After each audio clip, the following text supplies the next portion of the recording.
እናትና አባቱ ሞተው ሲኦል እንኳን ቢገቡ እኔ እምርልሃለሁ እስከ 25 ትውልድ ድረስም እምርልሃለሁ። ኮፒ ሊንክ ማድረግ እንዳይረሳ።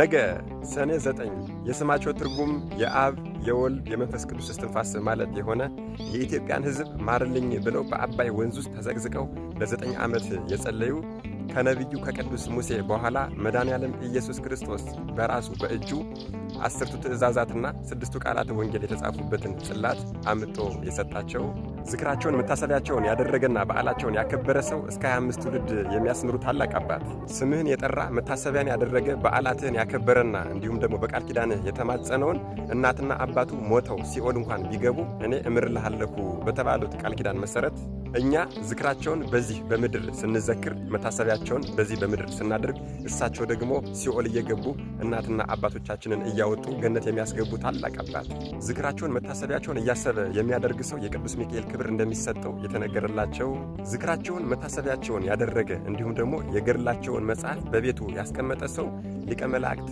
ቅዱስ ሚካኤል፣ ቅዱስ ገብርኤልና ቅዱስ ሩፋኤል እንደሚጠብቁት ቃል ኪዳን የተገባላቸው በዚህም የተነሳ የገድላቸው መጽሐፍ በተቀመጠበት ቦታ ሁሉ ምንም አይነት ያጋንንት በሽታ እንደማይኖርና ሰይጣን እንደማይሰለጥንበት የተነገረላቸው ስምህ ከስሜ ጋር አንድ ሆኗልና ስምህን ከስሜ ጋር አዋህዶ አምላከ እስትንፋሰ ክርስቶስ ሆይ አቤቱ ይቅር በለኝ ብሎ የለመነኝን ፍጹም እምረዋለሁ የተባሉ ቤተ ክርስቲያንን በአንድ ቀን ሰርተው ስንዴን በአንድ ቀን ዘርተው ወይንን በአንድ ቀን ተክለው ጽድ ግራርና ወይራን ደግሞ እንደዚሁ በአንድ ቀን ተክለው አጽድቀው አሳድገው ለ9 ሰዓት የቅዳሴ መስዋዕት ያደረሱ ታላቅ አባት ወደ ገዳማቸው ወደ ደብረ አስጋጅ ሲሄዱ ቢመሽባቸው በገባኦን ለኢያሱ የቆምሽ እኔም በእግዚአብሔር ኃይል አዝዤሻለሁና ቁሚልኝ ብለው ፀሐይን ገዝተው ያቆሙ ታላቅ አባት ጻድቁ አባታችን እጅግ በጣም የሚለዩበትና የሚደንቅ አንድ ታላቅ ጸሎት አላቸው።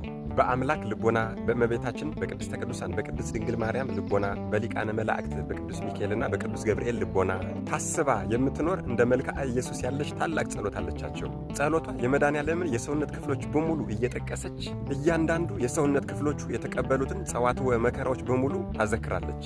በእያንዳንዱ ክፍልም የጸሎት ማሳረጊያ አቡነ ዘበሰማያት ወይም አባታችን ሆይ ማሳረጊያ ጸሎት አለ። ንስሐ የገባ ኃጢአተኛ ሰው እንኳን ቢሆን ኃጢአተኛ ሰው እንኳን ቢሆን በዚህች በአባታችን ጸሎት አንድ ሰው ሲጸልይ እልፍ ማለትም 1000 ነፍሳትን ከሲኦል እንደሚያወጣ ቃል ኪዳን ተሰጥቷቸዋል። ይህችን እጹብ ድንቅና ግሩም የሆነች የአባታችንን ጸሎት ከሲኦል ነፍሳትን አታወጣም ብሎ የሚጠራጠር ሰው ቢኖር መንግሥተ ሰማያትን እንደማያይ እዛው ላይ ውግዘት ተቀምጧል። እኒህ ሚያዝያ 8 ተጸንሰው ታኅሳስ 9 ተወልደው ለ89 ዓመታት ሲጋደሉ ከኖሩ በኋላ ሚያዝያ 9 ቀን ያረፉት ታላቁ አባታችን የሃይማኖት ገበሬው አቡነ እስትንፋሰ ክርስቶስ ነገ ሰኔ 9 የወርኃዊ በዓላቸው ነው። መድኃኔዓለም ኢየሱስ ክርስቶስ ከታላቁ አባታችን ከአቡነ እስትንፋሰ ክርስቶስ ረድኤት፣ በረከት፣ ምልጃ፣ ቃል ኪዳን፣ ፍቅር አይለየን። አሜን። ይቆየን።